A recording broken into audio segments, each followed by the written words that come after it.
I don't want to start a political fight, but if this is what you want to call it, then so be it. I want to ask a question. Why is Nnamdi Kanu still in captive? Why is that man still being held against his own will after he's been vindicated? They're still finding one small thing after another just to hold him in. What has this man done to deserve being held in a very, very bad place that is not good for his health, against his will, against the law? What has Nnamdi Kanu ever done just because he wants a country that will function better than the contraption you lot call your country? You know what I'm talking about. That you bragging about a country that is still very, very, very far behind.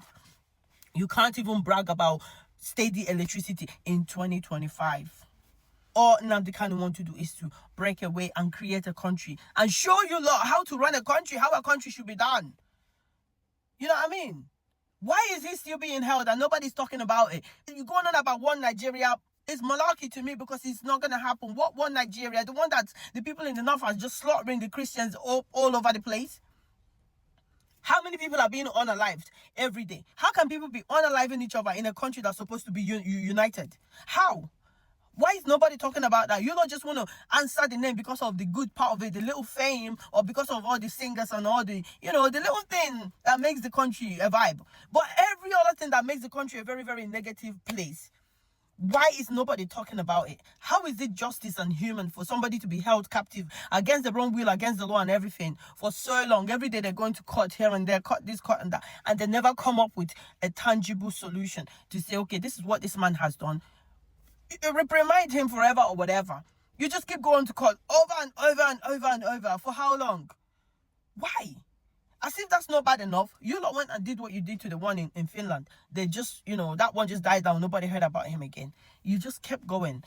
If you want one Nigeria, a united country that's supposed to work, why can't you let a certain tribe, aka Igbo tribe, right? Why can't you let them, have a chance in making the country? You always not allowing them. You block them, you demote them, you don't agree that they will be able to rule the country. I don't even know what's so special about ruling the country. If an Igbo man is going to come there, is to find ways to maximize that country to make it even better than what it is. Because let's be honest, what is old people that is out, that archaic in thinking, going to bring to you lot? Do you know what I mean? You guys refuse completely to let Igbos have a chance. You don't want that, but you want one Nigeria. Even the Igbos who are just sitting down and being reluctant about this whole situation. Are you actually sensible? Are you okay? Do you actually see that you're being used? You're being used like a slave because you don't have a say in that country. If you said I'm lying, what about all the houses that they're knocking down in Lagos one after another? You're going to find an excuse for it. Is it not Igbo people's houses that are being knocked down in Lagos? Why is it that they cannot say, okay, if it's a one Nigeria, let the people have their own houses. No destroying it for no just cause. If you guys want a one Nigeria, why can't you make it a fair and equal country where everybody will have an opportunity to do what they need to do?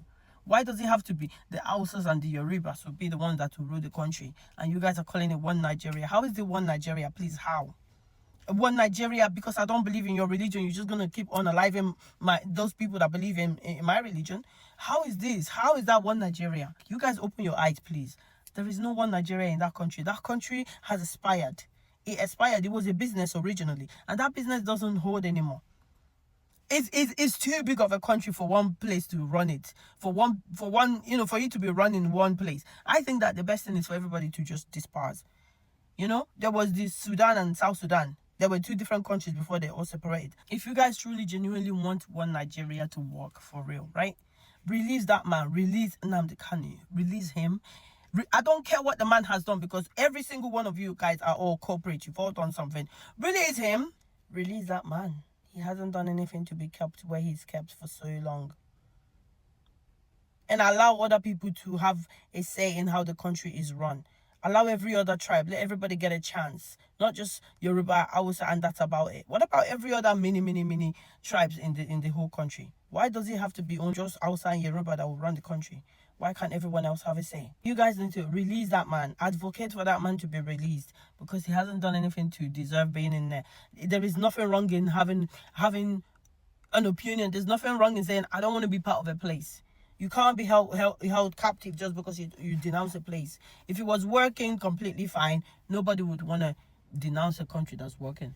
Let's be honest. If that country is working the way it should be working, just like every other country, nobody would want to denounce it. It's not working. Release the man. Until you lot release that man, that country will never work. God doesn't sleep. Don't play. Don't play with God.